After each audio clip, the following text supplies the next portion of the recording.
I know आप लोगों में से बहुत सारे लोगों को बुरा लगा होगा हमारा थंबनेल देखकर, लेकिन आज मेरे कुछ क्वेश्चंस हैं जो मैं नुमान से भी करूंगी और आप लोगों से भी पूछना चाहूँगी। और सबसे बड़ा सवाल मेरा यही है, क्या वाकई में हम आज़ाद हैं?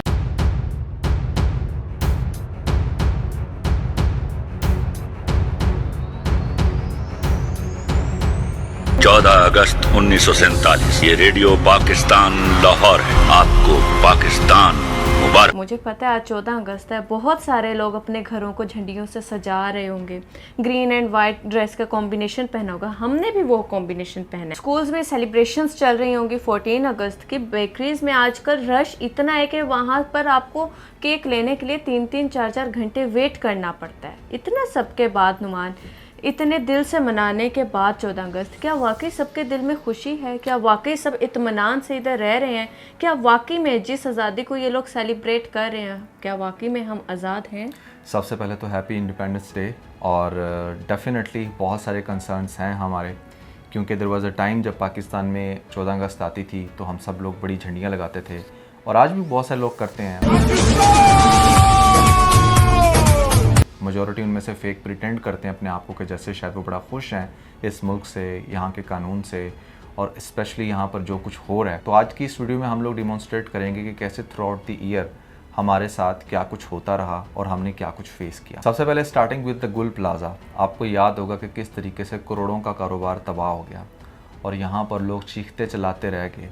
ऑन टाइम फायर ब्रिगेड नहीं आ सकी। वहाँ पर लोगों ने अपनी आंखों के सामने अपने कारोबार को तबाह होते देखा और अपने प्यारों को जलते हुए देखा। और आज भी बहुत सारे लोग वहाँ पर बेचारे तरस रहे हैं अपने प्यारों को याद करके और अपने उस कारोबार के बारे में सोच के जो कभी उन लोगों ने बहुत अच्छा सजाया था। वहाँ पर लोग अंदर जलकर राख हो गए, उनकी जानें नहीं बची, और ख़ास तौर पे कितना एसेट्स का नुकसान हुआ आप ज़रा सोचें। क्या आज़ाद मुल्क ऐसे होते हैं जहाँ पे एक लड़की डॉक्टर बनना चाहती हो, उसका फादर जो है दिहाड़ीदार मजदूर हो, चंद पैसे कमा कर बचा बचा कर वो अपनी बेटी को एक मेडिकल कॉलेज में एडमिशन दिलवाए, और वहाँ के लोग उससे भत्ताखोरी लेकर, पैसे लेकर, उसको ज्यादती का निशाना बनाकर उस लड़की को इतना टीज़ करें कि वो बच्ची अपनी आकर जान ले ले और अपना और अपने पेरेंट्स का फ्यूचर तबाह बर्बाद कर दे।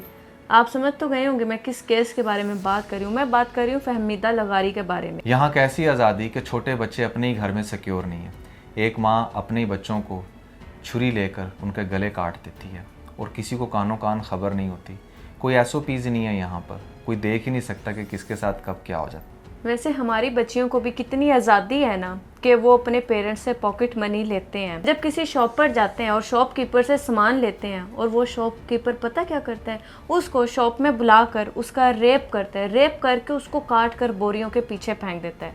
क्या वाकई में मुंतहा जैसी बच्चियाँ और जो सैकड़ों लड़कियों का रेप हो रहा है, क्या वो आज़ाद है इस मुल्क में? ये कैसी आज़ादी है इस मुल्क में जहाँ पर सरेआम जहर बिकता है, ऑनलाइन बिकता है। एक वो फैमिली जो बाहर से आती है और बड़े आराम से अपने बच्चों को भी और ख़ुद के लिए भी जहर मंगवा लेती है ऑनलाइन, और वो जहर ख़ुद खाने में और अपने बच्चों को खिलाने में कामयाब भी हो जाती है, लेकिन कोई कुछ नहीं कर पाता, सब मुंह देखते रह जाते हैं। ये कैसी आज़ादी है? ये आज़ाद मुल्क है जहाँ पर पेट्रोल के प्राइजेस जो हैं आसमानों को हाथ लगाते हैं। गरीब जो है 2 वक्त की रोटी के लिए मर रहा है, और यहाँ पर अमीर खुलेआम ड्रग्स बेच रहे हैं, पता नहीं क्या कुछ नहीं कर रहे हैं। ये आज़ादी सबके लिए क्या बराबर है? ये एक ऐसी आज़ादी है जहाँ पर ई-कॉमर्स जो इतना बूम कर रहा था, लेकिन उसके ऊपर भी इतने ज़्यादा टैक्सेस लगा दिए गए कि लोगों के कारोबार तबाह हो गए। उनको समझ नहीं आ रही कि भैया हम टैक्सेस दें या फिर ऐसे में कारोबार करें। टैक्सेस के नाम पे इस मुल्क में जितनी भत्ताखोरी हो रही है किसी दूसरे मुल्क में नहीं हो रही होगी। Yes, we totally understand taxes देने चाहिए, लेकिन वो मुल्क अपने आवाम को प्रोवाइड करते हैं। हमें क्या मिल रहा है यहाँ पर? करप्शन। हमें क्या मिल रहा है कि इतने सारे टैक्सेस ई-कॉमर्स के ऊपर, और भी बहुत सारे, दूसरा कोई भी बिज़नेस खोलो उसके ऊपर ऐसी ऐसी चीज़ें हैं जो आप सोचकर हैरान होंगे कि भैया इसके रिटर्न में हमें फ़ायदा क्या हो रहा है? कुछ भी नहीं। एक बेटा अपनी माँ को ये बोलकर जाता है कि अम्मी खाना रेडी रखना, मैं भी आता हूँ, और वो फिर कभी नहीं आता। एक वो इंसान जो 4 ब्रांचेस चला रहा था, एक बिजनेसमैन था, उसका पता नहीं क्या फ्यूचर था। 4 से उसने 14 भी कर लेनी थी, 40 भी कर लेनी थी, लेकिन कुछ बेरहम लोगों ने उसको ना सिर्फ मारा, उसको तेज़ाब पिलाया और उसकी बॉडी को डिकम्पोज करना चाहा, और फिर उन्हीं गुनाहगारों पर बार बार पर्दा डाला गया और 1 महीना होने को है, उसके पेरेंट्स को कोई इंसाफ नहीं मिला। ये आज़ादी है? एक ऐसी आज़ादी है जहाँ पर एक 18 माह की बच्ची का रेप हो जाता है। मुझे समझ इस बात की नहीं आती कि हमारे इस मुल्क के अंदर छोटी बच्चियाँ भी सेफ़ नहीं हैं, जहाँ पर एक तरफ से बोला जाता है कि हर तरह से बच्चियों को सिक्योर किया जाएगा और किसी को कोई भी इशू होता है तो वो फ़लाँ हेल्पलाइन पे कंप्लेन कर सकता है, लेकिन यहाँ पर मैंने नहीं रेशो कम होती देखी। आज भी छोटी बच्चियों के साथ ज़्यादतियाँ हो रही हैं, आज भी उनके ऊपर जो चलने वाले केसेस हैं उनका कोई सोल्यूशन नहीं मिलता और मेजॉरिटी केसेस में तो माएँ रोती रह जाती हैं। इज़ाल के केस में आपने देखा कि माँ किस हद तक तड़प रही है, इवन कि जिसने जुर्म किया है उसने अपना जुर्म कबूल भी कर लिया, लेकिन फिर भी हमारा कैसा सिस्टम है ये जो फ़ौरन से सज़ा नहीं दे सकता। ये कहाँ की आज़ादी है कि लड़कियां खुद से ड्राइव करके या राइड करके अपने कॉलेजेस तक नहीं जा सकती? आए दिन कोई लड़का कभी उन्हें कहीं टच करके जा रहा है, कभी कोई बैड साइन करके जा रहा है, पता नहीं क्या कुछ नहीं हो रहा, लेकिन यहाँ पर लड़कियाँ महफूज ही नहीं हैं। पेरेंट्स स्कूल भेजते हुए, कॉलेजेस भेजते हुए लड़कियों को बस मुसल्ले पर बैठे होते हैं कि अल्लाह हमारी बेटियों की हिफाजत करी, वो घर से बाहर तालीम हासिल करने गई हुई हैं। और ये कैसी आज़ादी है जहाँ पर आप खुल के किसी को शायद सपोर्ट भी नहीं कर सकते। कुछ लोगों के नाम लेने पर आपको जेल हो जाती है और यहाँ तक कि कुछ भी आप नहीं, किसी भी चीज़ पर एहतजाज नहीं कर सकते।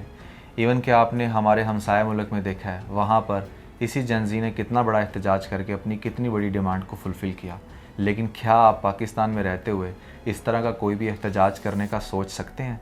क्या आप सोच सकते हैं कि आप उसकी आधी से आधी तादाद में भी निकल सको और हमारी गवर्नमेंट और हमारे पुलिस ऑफिसर हमें एहतजाज करने का भी हक दें? ऐसा बिल्कुल नहीं होने वाला। यहाँ पर आज़ादी सिर्फ रोड बनाने तक है। रोड बनाओ, चाहे गरीब के घर की छतें ही क्यों ना बारिश की वजह से गिर जाएं, उनके घरों को मजबूत नहीं किया जाता। यहाँ पर रोड्स को मजबूत किया जाता है जहाँ पे कुत्ते खुलेआम, सांप खुलेआम फिरते हैं और बच्चों को काट कर उनकी मौत का सबब बनते हैं। ये कैसा आज़ाद मुल्क है जहाँ पर आप 3 वक्त का खाना नहीं खा सकते। अगर एक गरीब से पूछी जाए उसकी तनख्वाह तो वो आज भी मैक्सिमम 30,000 है, और 30,000 रुपये के हिसाब से अगर उसके सिर्फ बिल्स को ही आप देखोगे तो वो शायद अपने बिजली का बिल भी नहीं पूरा कर सकता। ये कैसी आज़ादी है जहाँ पर सोलर को उल्टा प्रमोट करने के बजाय उसके ऊपर भी टैक्सेस लगा दिए जाते हैं। ये कैसी आज़ादी है कि जहाँ पर इंसान अगर अपना कारोबार करना चाहे तो उसके आगे इतनी ढेर सारी मुश्किलात खड़ी कर देती है ये गवर्नमेंट कि आप कुछ भी नहीं कर पाते। तो इस मुल्क को हम आज़ाद कहेंगे या कुछ और? ये कैसी आज़ादी है कि जब पेरेंट्स अपनी बेटी की शादी कर रहे होते हैं और उनको चंद माह बाद उनकी बेटी की लाश मुहैया की जाती है, लाश वापस दी जाती है कि भाई हमने तुम्हारी बेटी को जला दिया, हमने तुम्हारी बेटी के टुकड़े करके उसको पका दिया। क्या वाकई में आज़ादी है? क्या आप लोग वाकई में इसको आज़ादी समझते हैं? अगर आप इन सारी चीज़ों को मद्देनज़र रखें जो हमने अभी बताई हैं, ये सिर्फ शायद उन इंसिडेंट्स का 10% होगा जो हम थ्रू आउट डिस्कस करते हैं, लेकिन आज के दिन इसको प्राइमरली इसलिए डिस्कस कर रहे हैं कि कभी भी कोई मुल्क बुरा नहीं होता। वहाँ पर बनाए गए कानून और वहाँ पर जिस तरह से लोगों का रहन सहन है वो उसको डिफ़ाइन करता है। अनफॉर्चुनेटली जिस तरह के वाक़यात हमें अब देखने को मिल रहे हैं ये आज से 5-10 साल पहले इतने नहीं थे। यहाँ पर हम अपने फेवरेट सिटी कराची में नहीं जा सकते कि दिन दहाड़े कुछ भी हो जाता है, आपकी रोबरी हो जाती है, स्ट्रीट क्राइम्स बहुत ज़्यादा बढ़ चुके हैं, बच्चियाँ सिक्योर नहीं हैं, लड़के बिज़नेस नहीं कर पाते, बस किसी तरह से उनकी कोशिश होती है कि मुल्क छोड़कर यहाँ से चला जाएं। तो ऐसे मुल्क के अंदर आप क्या ही सेलिब्रेट करोगे? अगर मुल्क को देखा जाए, ज्योग्राफिकल लोकेशन को देखा जाए तो बहुत आइडियल है। ये वो मुल्क है जहाँ पर 4 तरह के मौसम आते हैं। ये वो मुल्क है जहाँ पर हमारा नॉर्दर्न स्विट्ज़रलैंड से भी ज़्यादा खूबसूरत हो सकता है अगर हमें प्रॉपर एजेस दिए जाएं।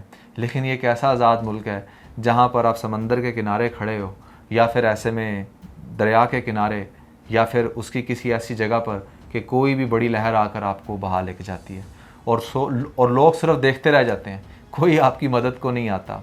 तो इस तरह के बेतहाशा वाक़यात हैं जो हमने through out the year reach cover किए और इसलिए हम उन चीज़ों को पहले प्रोमिनेट कर रहे हैं कि किसी भी मुल्क में सेलिब्रेशन करने का मज़ा तब भी आता है, आप आज़ाद फील तब करते हो जब वहाँ पर एटलीस्ट इन क्राइम्स की रेशो बहुत कम हो।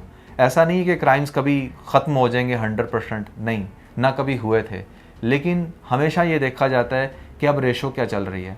आजकल हमारे हालात इतने ख़राब हो चुके हैं, गरीब पहले पिसता था, अब के दौर में मैं आपको बड़ा वसूख से ये बात कह रहा हूँ कि आज के दौर में पाकिस्तान के अंदर अमीर भी पिस चुका है।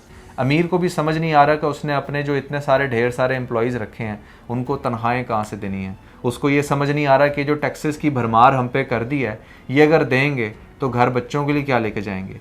तो अमीर भी इस मुल्क के अंदर पिस चुका है। बस यहाँ पर मैं आप लोगों से एक ही क्वेश्चन करूँगी, और वो ये है कि आज के दिन हमारे समेत आप सब ने भी आज के दिन को बहुत अच्छे से सेलिब्रेट किया होगा और कर रहे होंगे।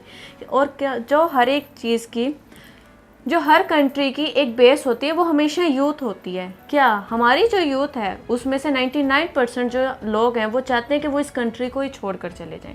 वो इस कंट्री में अपना बिजनेस नहीं शुरू करना चाहते, वो इसमें अपना फ्यूचर नहीं देखते।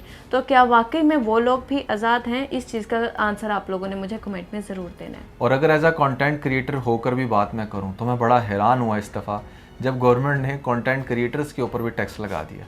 एक तरफ से तो ये कहा जाता था कि हमारे मुल्क के अंदर डॉलर्स लेकर आओ और डॉलर्स की कमी है, but I am literally surprise to see कि कंटेंट क्रिएटर्स जिनका पाकिस्तान की कोई उस इकॉनमी से ताल्लुक ही नहीं है, वो बाहर से उल्टा डॉलर्स लाकर हमारी इकॉनमी को बूस्ट कर रहे हैं, उनके ऊपर भी आप लोगों ने टैक्स लगाकर क्या साबित करने की कोशिश की है।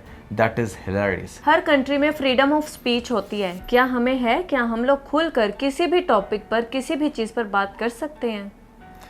बिल्कुल भी नहीं कर सकते, क्योंकि अगर हम खुलकर बात करेंगे तो जो लोग हैं जिनके ख़िलाफ़ बात होगी या जिनके हक़ में बात होगी तो वो कुछ नहीं करेंगे, लेकिन ख़िलाफ़ वाले अगर थोड़े से भी पावरफुल हुए तो यहाँ पर आपकी जान जा सकती है। बहुत सारी चीज़ें हैं जो इस चीज़ पे सवाल उठाती हैं कि क्या हम एक आज़ाद कौम हैं या सिर्फ़ ऑन पेपर ही ये कहा जाता है कि पाकिस्तान एक आज़ाद कंट्री है। हमें ये बात सोचनी पड़ेगी आज के दिन। ठीक है, झंडियाँ लगाकर घर सजा लोगे, किसी को शो ऑफ करने के लिए थोड़े से झंडे भी घुमा लोगे, लेकिन प्रॉब्लम ये है कि अपने आप से सवाल करें कि क्या आप इस मुल्क में खुश हैं?